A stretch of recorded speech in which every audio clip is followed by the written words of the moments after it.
watching you dark eyes every night. Counting up your sins, I keep a list and checking it twice. I know where you've been, I smell the sin in your What is going on, bro? Good morning and welcome to another video. Hoy es el último día aquí en Mexico.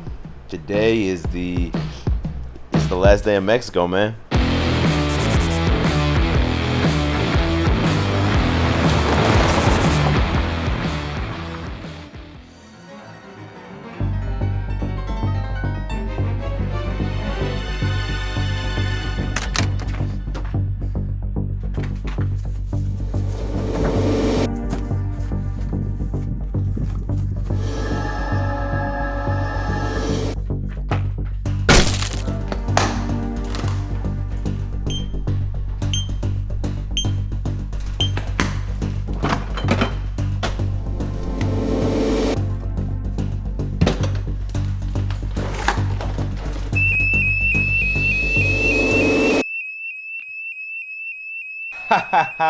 I got you, bro.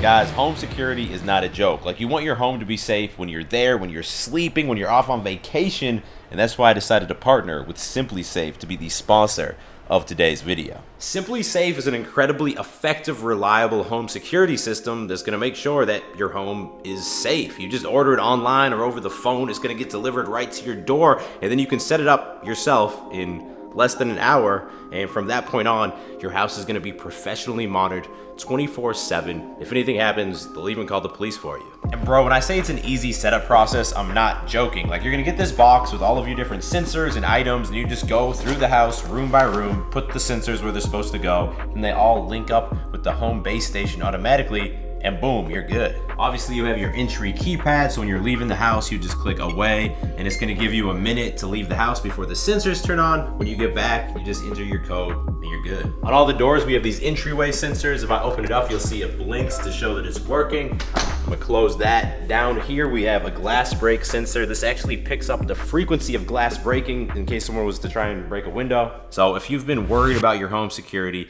now is the time to take action. All you have to do is go to simplysafe.com/howtobeast or click that first link in description to learn more and get started now.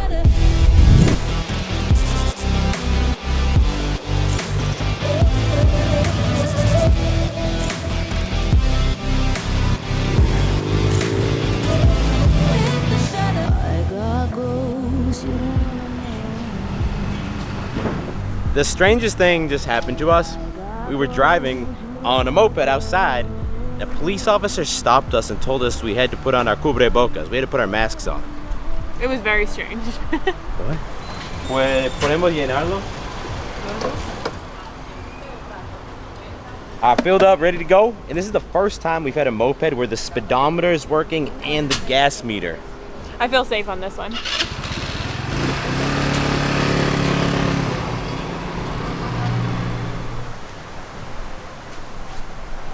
Alright, so what I want to talk to y'all about today, it starts about 7 years ago when I quit my software engineering job, and I know I've told y'all about that before, but that was the first point in my life that I had a mindset shift where it was like, look, nobody's going to help me, it's me against the world. If I don't get things done, it's not going to get done.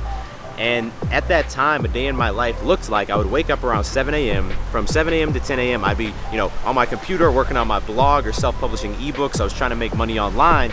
Then I would switch gears and I would take out my laptop from work, from the software company, because when I quit, I actually negotiated that I could work part-time from home with them on some limited projects. I was making like $50 an hour, and that might be an intermediate step you can take if you're trying to transition away from your career job.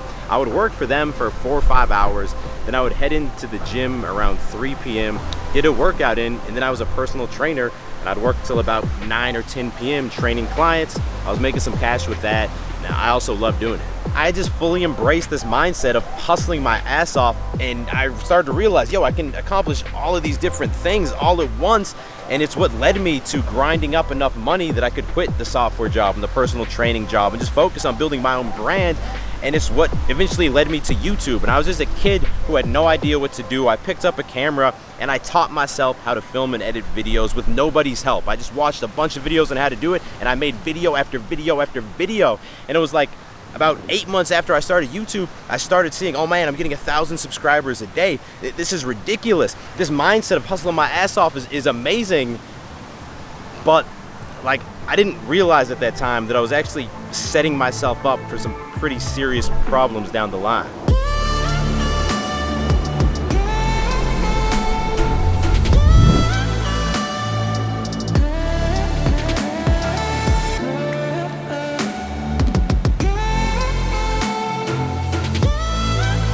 So for breakfast, even though technically they're serving lunch, which is one of my pet peeves, but I'll let it go. We're at this spot called the Raw Coconut. No, it's the real coconut.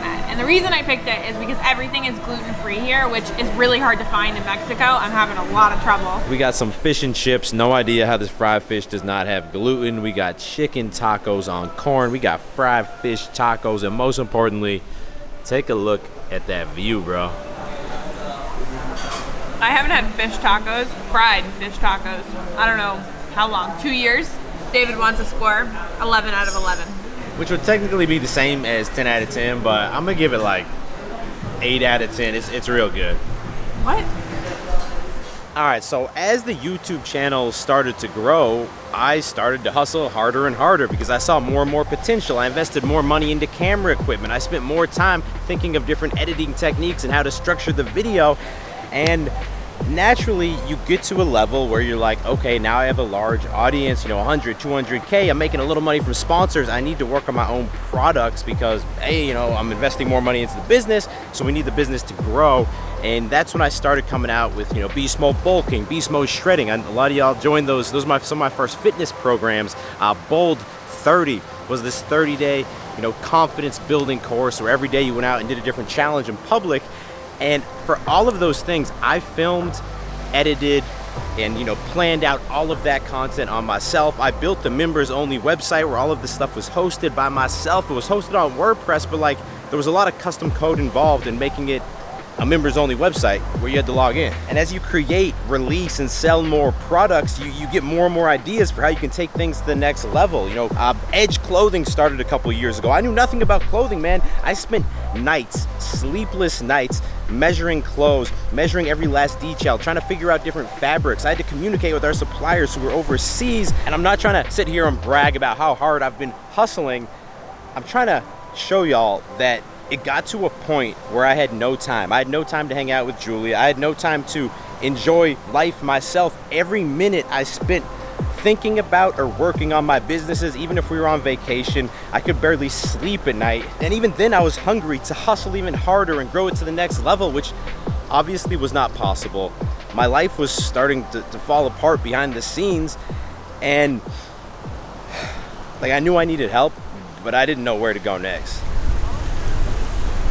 So we're about to hit a little workout at the famous, I don't know if y'all can see this behind me, the Tulum Jungle Gym. Y'all been telling us we should go, but we haven't come because like they don't allow you to use real cameras inside. Yeah, they said that you have to pay $500 and come at 6 a.m. to use an actual camera. And we're like, we're not doing that. Like 6 a.m., man, I'm not awake at that time. But what we're gonna do is take our cell phones and we're gonna film a sick edit. It's not gonna be a sick edit, but at least you guys can see like what goes down inside the gym here.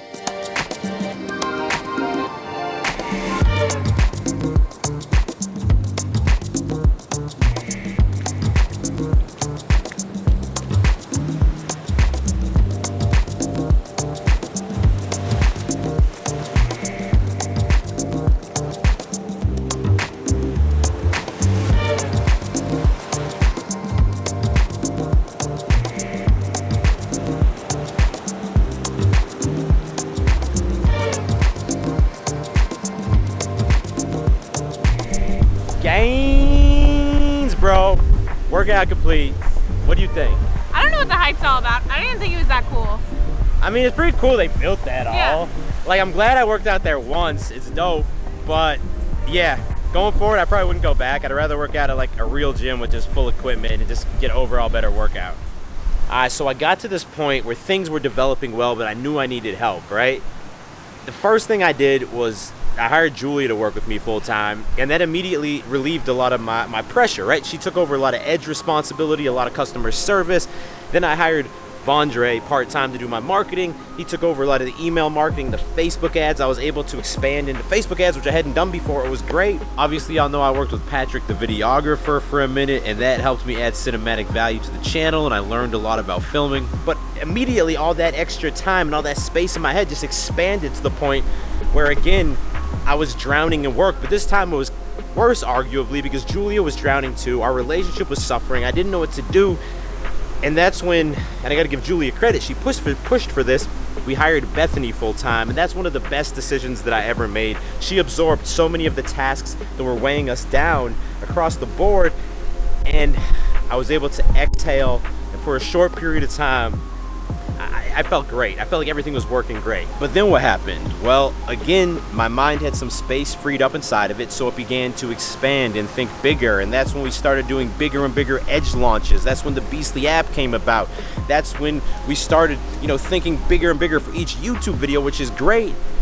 But again, I've been stressed, feeling alone by myself, because I have this hustle mindset that I can't rely on anyone else. And even though I have these great team members, it's almost like I don't really trust them, and I'm checking in and micromanaging everything they do to make sure it's just right. And as I realized this is an insanely big problem, because no matter how hard you hustle, one person can only do so much. And I just know that with this team we have, we could be doing so much more. So what I did was I hired a business consultant. Of course, I vetted this person and made sure they've done good work for other businesses first. And this is one of the most challenging things I've ever done, because I have to let go of the fact that no one else can help me, right? And I've taken a lot of advice from this person. For example, now Julia's becoming like the COO, and everyone on the team reports to her because she knows everything in and out, and that way she can make a lot of those smaller decisions that are weighing me down and bring the big stuff for me. Or we're about to hire a full-time videographer so that I don't have to keep creating all the content for Edge and for Beastly, which is weighing me down like crazy, bro. And letting this me versus the world mindset go, it's so hard for me, but it's become obvious. It's a necessary step for things to get to the next level.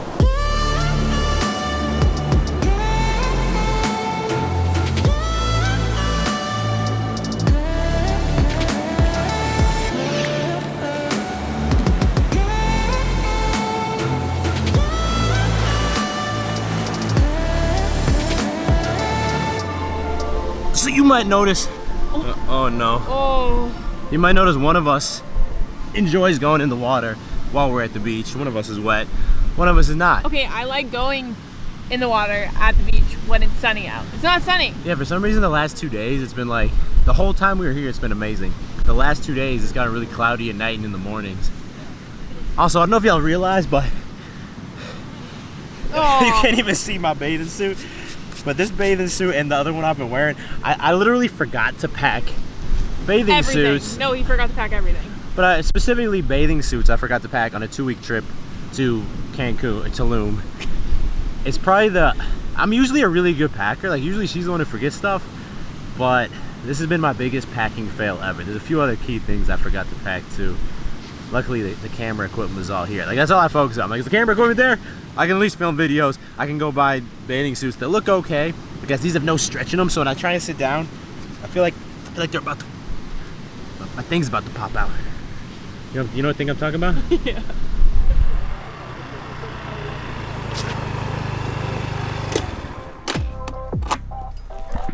So Julia has decided to pull off a rookie move. I don't know if it's a rookie move, but she stole my tank top, which means that I have to eat shirtless. The hometown tank. But to be honest, the spot we're about to eat at, it doesn't even matter, because this spot is muy sabroso. So they came over and asked me to put on a shirt, which is fair. We're at a restaurant. Now we just gotta hope that they don't ask Julia the same thing. But check it out. I know in this video I've kind of told y'all the story of a lot of my successes and failures and growing pains with my business and YouTube.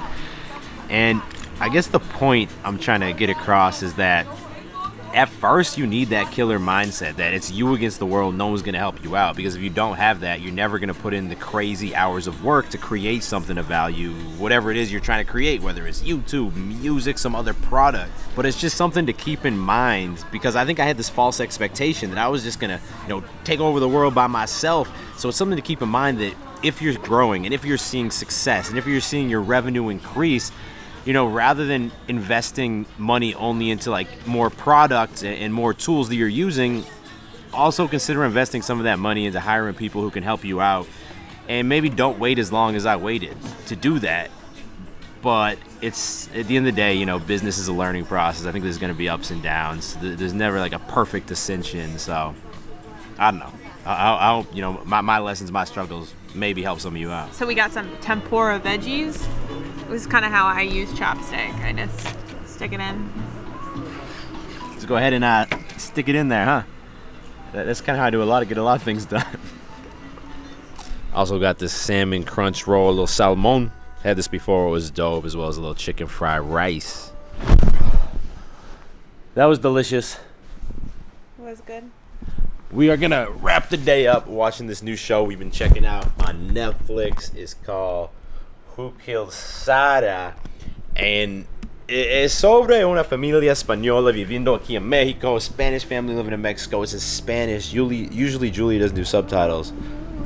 I just feel like subtitles are so much to like read when you're tired at night and you just want to like listen and.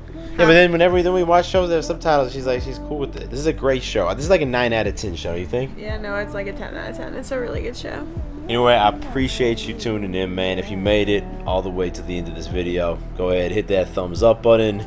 If you're new to the channel, come on, go ahead, click subscribe and turn notifications on, because I drop 2 new videos every single week and you don't want to miss them. I will talk to all of y'all in the next video back in Texas. Stay beastly.